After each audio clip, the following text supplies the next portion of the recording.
Swiggy and Zomato were losing money on every single order you place, every single one. And somehow they are worth billions. Think about the last time you ordered biryani at midnight. You opened the app, click, and 30 minutes later, a guy on a bike handed it to you, even in the rain, for 30 rupees delivery charge. That 30 rupees didn't cover his fuel, it didn't cover the app's servers, it didn't cover the discount they gave you.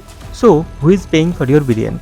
The answer to that question reveals one of the most brutal billion-dollar battles in the Indian business history. Two companies, one market, and the war so intense that billions have been burned, profits are still a question, and yet neither can afford to lose.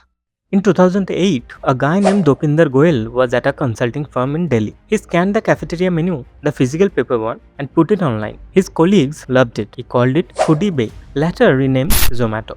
Meanwhile, three IIT IIM guys, Sriharsha Majety, Rahul Jaimini, and Nandan Reddy, were trying to build a logistics company. It wasn't working, so in 2014, they pivoted hard into food delivery. They called it Swiggy. Two different origin stories, two different strategies, but same destination, your stomach.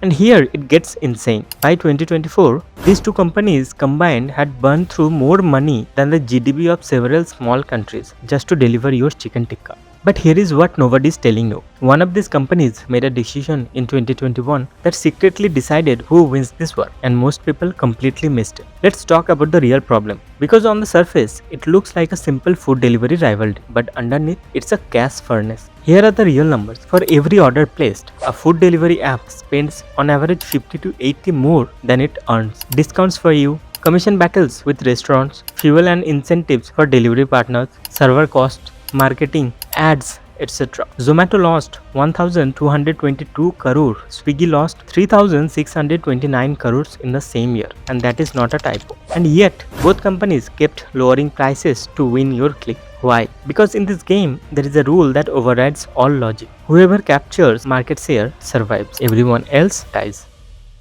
This created something economists call a death spiral discount loop. Company A offers 50 rupees off, Company B matches it. Company A throws a free delivery, Company B gives a cashback. Neither can stop because the first one to stop giving discounts loses customers overnight. You, the customer, become the most powerful and most expensive asset in this war. Every single user acquisition costs these companies hundreds of rupees, and then they have to keep you, or it was all wasted. And then COVID hit. When lockdowns hit in 2020, restaurants shut down. COVID was supposed to kill food delivery business. Instead, the opposite happened. Orders tripled. People couldn't go out. Families were cooking less. Office canteens were closed. The only way to eat something different was to open an app. Zomato and Swiggy both exploded in usage, but this is where their paths diverged. Zomato made a bold, arguably reckless move. They went public in July 2021. First, major Indian food tech startup IPO of the era. IPO price 76 rupees. Day 1 closing 116. The market was screaming, "We believe in you." That IPO gave Zomato one thing Swiggy didn't have: public capital and credibility. They used it to acquire Blinkit, then called Crore, a quick commerce platform, groceries in 10 minutes. Swiggy watched this and panicked. They launched Instamart, their own quick commerce arm. Suddenly, this wasn't just a food delivery war anymore. It became a who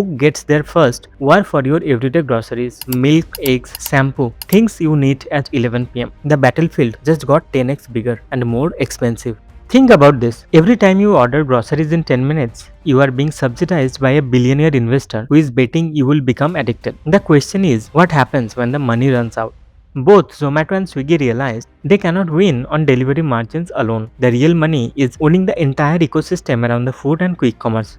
Zomato's play, Blinkit became their number one growth story. By Q3 of FY24, Blinkit was processing more orders than Zomato's core food business. They launched District, an events and entertainment ticketing platform. They built Hyperpure, a B2B ingredient supply chain selling directly to restaurants. Now they make money when restaurants stock up, not just when you order. Swiggy's play, Instamart grew aggressively. Swiggy went public in November 2024. They doubled down on their one app strategy: food, groceries, dining out, reservations, all under one roof. Swiggy won. Their membership program became the glue designed to make you never leave the app. And here is the thing, both of them finally turned profitable on an adjusted EBITDA basis in 2023-24 for the first time ever. The bleeding slowed down. The business model, broken for a decade, is slowly beginning to work. And that decision in 2021 that secretly decided the war, it was Zomato acquiring Blinkit for 4,447 crore when everyone called it overpriced. Today, Blinkit alone is valued at more than Zomato's entire original IPO valuation. The mistake was the master stroke.